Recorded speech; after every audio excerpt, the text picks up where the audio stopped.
నోరు తెరిస్తే ఈ పక్కపంట ఉంటాడు ఆయన 3 ఫీట్లు ఆయన లెసలేస మాట్లాడుతున్నాడు అని చెప్పి షీన్ అంటాడు. ఈయన 6 ఫీట్లు ఉన్నాడు, అమితాబ్ బచ్చన్ అయినా గుట్టంగాడు 3 ఫీట్లు ఆయన మాట్లాడతాడు. ఆయన 3 ఫీట్లు ఉన్నా కూడా నీకు 30 ఫీట్లు తీస్తున్నాడు, బాగానే ఉంది మరి, సరిపోతలేదా? ఇంకా కావాలనా? గట్టిగా పడితేనే కదా మరి అసెంబ్లీలోకి వెళ్ళి సస్పెండ్ చేసే అంత భయం ఏమిటికి మరి నీకు? దేనికి?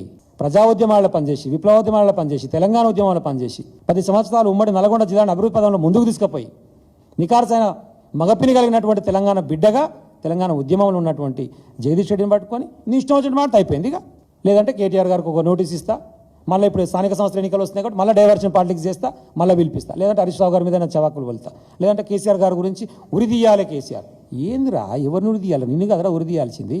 గోదావరి జలాలు వచ్చాడంటే అంత ఈజీ అనుకుంటున్నావా? సోడాలో నీళ్ళు కలిపినట్టు అంటుండు.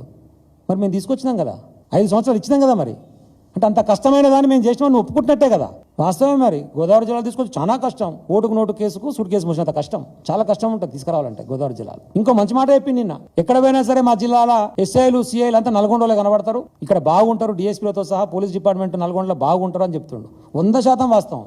ఎందుకంటే ఈ లంగగాడు ఓటుకు నోటు కేసులో దొరికినప్పుడు పట్టుకున్నలు కూడా నల్గొండోళ్ళే, ఎస్ఐ డిఎస్పీ. అందుకని ఆయనకు బాగా గుర్తుకుంది. అది ఒక్కటి మాత్రం కరెక్ట్ చెప్పిండు.